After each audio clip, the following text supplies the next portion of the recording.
Hello my dear friends, how are you. I hope आप सभी अच्छे होंगे और घरों पे पढ़ाई कर रहे होंगे। तो हम लोग पढ़ रहे थे chapter number 3 from gatherer to growing fruit. कैसे पहले इकट्ठा होना शुरू किया, एक साथ रहना शुरू किया, फिर कैसे धीरे धीरे धीरे फूड को ग्रो करना, उसको यूज़ करना सीख लिया। ठीक है। तो हमने पढ़ा लास्ट वीडियो में कैसे भोजन को उगाता था और उसको स्टोर करने के लिए ज़मीन में गड्ढे खोदता था और क्या क्या करता था उसको स्टोर करने के लिए। उसको एज अ फूड भी यूज करता था और एज अ सीड भी स्टोर करता था। स्टोरिंग एनिमल, एनिमल भी क्या है, एक हमारे लिए फूड का सोर्स है, साधन है। एनिमल मल्टीप्लाई नेचुरली, प्राकृतिक रूप से इससे बहुत सारे हमें मल्टीपल फायदे होते हैं। जैसे beside if they are looked after carefully, अगर हम उनकी बहुत ही सावधानी पूर्वक देखभाल करते हैं, जैसे हम अपने अनाज को स्टोर करते हैं, कोई खराब ना हो जाए, उसको बहुत अच्छे से स्टोर करते हैं, like this. They provide milk, वो हमें क्या देते हैं, मिल्क प्रदान करते हैं। Which is an important source of food, जो फूड का एक बहुत ही इंपॉर्टेंट साधन है। एंड मीट, और हमें मीट प्रदान करते हैं। वेन एवर रिक्वायर, हमें जब भी आवश्यकता होती है। ठीक है।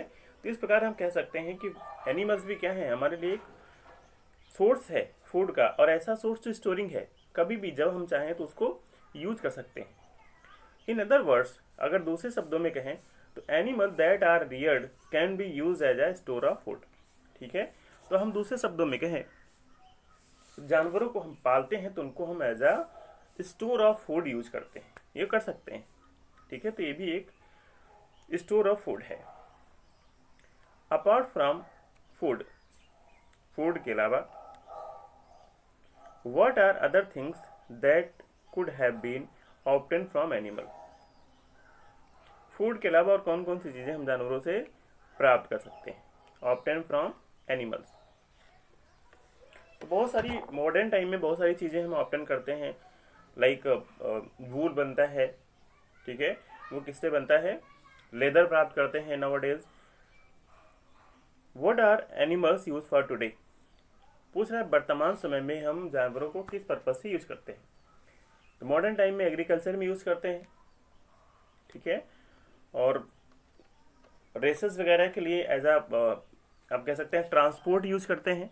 ठीक है। तो आज बहुत सारे यूजेस के चेंजेस हो गए हैं हिस्टोरिकल टाइम से और मॉडर्न टाइम में।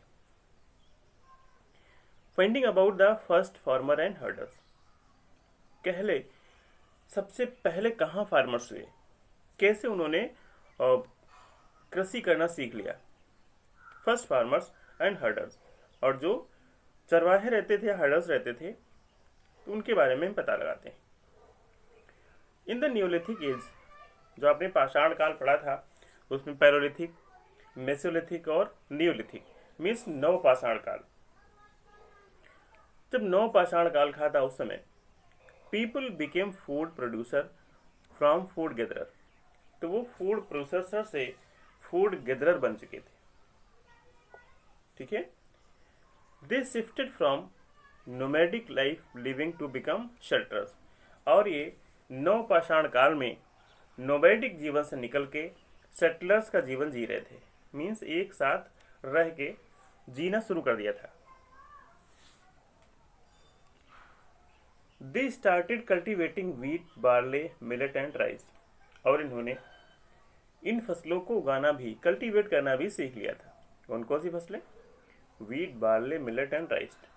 किस युग में, न्यूलिथिक एज में, नव पाषाण काल में लोगों ने गेहूं, जौ, बाजरा और चावल, ये चीजें उगानी सीख ली थी। These were cultivated in different areas at different times, और इनको अलग अलग क्षेत्रों में अलग अलग समय पे उगाया गया। Growing crops assured people of a continuous supply of food, जब फसलों को उगाना सीख लिया उससे ये निश्चित हो गया कि उनको जो फूड की सप्लाई है वो निरंतर कॉन्टिन्यूअस मिलती रहेगी। To take care of the crops, फसलों की देखभाल करने के लिए they had to live at one place for a long time. फसलों की देखभाल करनी है, केयरिंग करनी है, इसलिए उनको एक प्लेस में बहुत लंबे समय तक रहना पड़ता था। दस they started settling down near river valleys. इसलिए वो नदी घाटी के पास रहने लगे, या उन्होंने नदी की घाटियों के पास या नदी के किनारे रहना शुरू कर दिया। This led to the formation of first settlements. इससे जो पहली बार लोगों ने स्थायी जीवन जीना शुरू किया उसकी शुरुआत हुई। Gradually they learn better skills of farming. धीरे धीरे उन्होंने खेती की और अधिक कुशलताएं सीख ली और बेटर वे में खेती करना सीख लिया। एंड कल्टीवेटिंग, ठीक है, फार्मिंग और कल्टीवेटिंग, फसलें बोना उगाना, उसके बारे में और अधिक जान लिया। Along with cultivation, the early human still gathered plants and hunted animals. कृषि के साथ साथ अभी भी जो अर्ली ह्यूमन था वो क्या करता था, पेड़ पौधों से अपने भोजन को इकट्ठा करता था, जानवरों को शिकार भी करता था। Farming and herding were adopted slowly. धीरे धीरे फार्मिंग और हर्डिंग को स्वीकार करना, एडॉप्ट करना शुरू कर दिया ओवर थाउजेंड ऑफ ईयर्स, लगभग हजारों साल पहले। Domestication was a gradual process. पशुओं को पालना, डोमेस्टिकेट करना, ये थोड़ा स्लो प्रक्रिया थी, gradual, that took place in many parts of the world at different times. और पशु के पालने का जो कार्य है, पशुओं को डोमेस्टिकेट करना, ये भी संसार के अलग अलग हिस्सों में अलग अलग समय पे हुआ है। In it is the process in which wild animals and plants are adopted for human use. ये वो प्रक्रिया थी, ये वो प्रोसेस था जिसमें वाइल्ड एनिमल्स एंड प्लांट्स को एडॉप्ट किया जाने लगा फॉर ह्यूमन यूज के लिए। Animals tamed by man include, वे जानवर जो पशुओं के द्वारा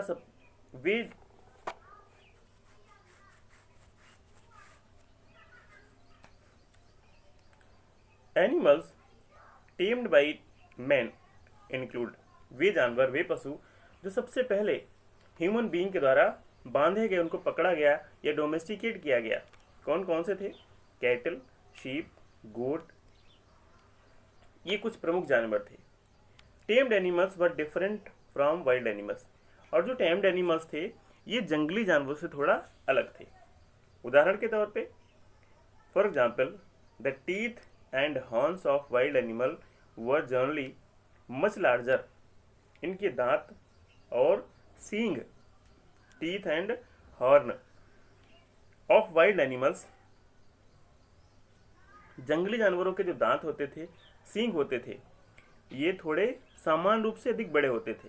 Then those of tame animals, जिन जानवरों को पाला गया, बांधा गया, उनकी अपेक्षा जंगली जानवरों के सींग और दांत अधिक बड़े होते थे।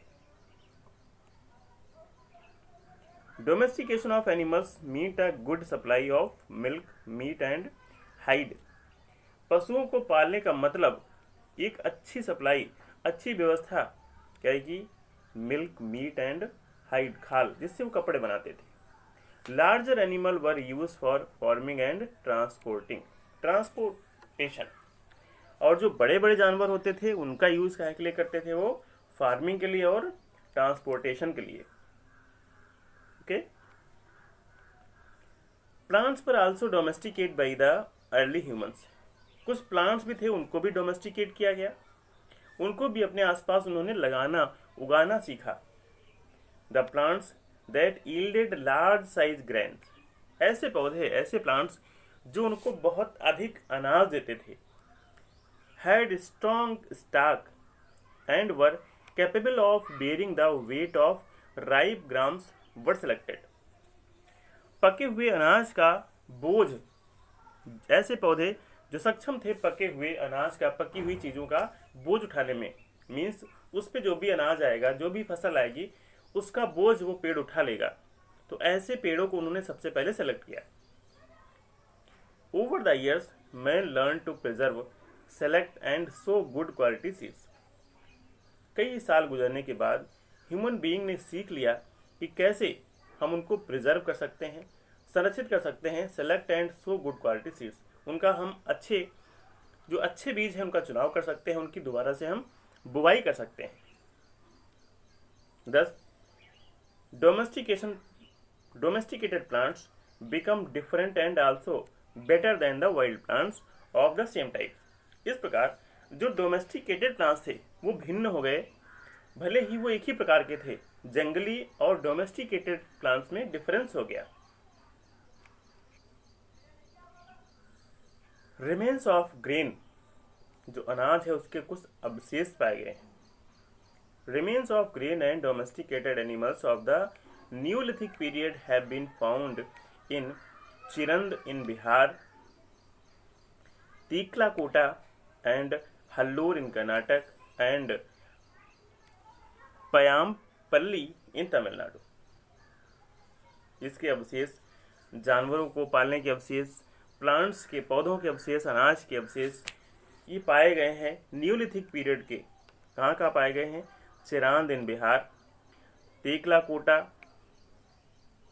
इन Hallur Karnataka and Paiyampalli in Tamil Nadu. Okay, neolithic tools, खेती करते थे, ये जानवर पालते थे, कुछ जो भी करते थे तो उसको कैसे, कौन से टूल्स यूज करते थे? The stone tools belonging to the neolithic age were of better quality. ऐसे पत्थरों के बने हुए औजार जो न्यूलिथिक एरा के हैं, न्यूलिथिक युग के हैं, नवपाषाण काल के हैं, कैसे हैं? बेटर क्वालिटी, अच्छी क्वालिटी के हैं। Harder stone were use to make these new tools, और जो मजबूत पत्थर होते थे उनका यूज वो औजार बनाने के लिए करते थे। The tools were often polished to make them sharper, जो टूल्स होते थे उनको अक्सर चमकाया जाता था, पॉलिश किया जाता था, जिससे और धारदार और तेज बन जाएं। And give them a fine cutting edge, जिससे उनको एक बहुत अच्छा सुंदर काटने वाला किनारा बन जाए। They were made to suit the new cultivation and farming needs of people, और वैसे बनाते थे जैसे उनकी जो फार्मिंग है, कल्टीवेशन है, वो और अच्छी हो जाए, सही से फार्मिंग कर सके। फॉर एग्जाम्पल, उदाहरण के तौर पे, hoes were use to loosen the soil. जो होज हुआ करता था, एक इक्विपमेंट होता है, एक औजार होता है जिससे मिट्टी को खुदाई की जाती है, उसको जोता जाता है। ठीक है, तो मिट्टी को क्या करता था? लूजन सॉइल, मिट्टी को लूज करता था। प्लाउ फॉर प्लांटिंग सीड्स, और प्लाउ का यूज सीड्स को प्लांट करने के लिए, बोने के लिए लगाते थे। एक्सेस फॉर क्लियरिंग फॉरेस्ट, और कुल्हाड़ी का यूज करते थे जंगलों को साफ करने के लिए। And sicles for harvesting the grains, और सिकल का यूज फसल की कटाई छटाई के लिए करते थे। Motors and pastels were also made of grinding grains. Motors और पेस्टल्स का यूज किया जाता था अनाज को ग्राइंड करने के लिए। एंड अदर प्लांट प्रोड्यूस, अनाज को और दूसरे पेड़ पौधों से जो उत्पाद मिलते थे उसको ग्राइंड करने के लिए यूज करते थे।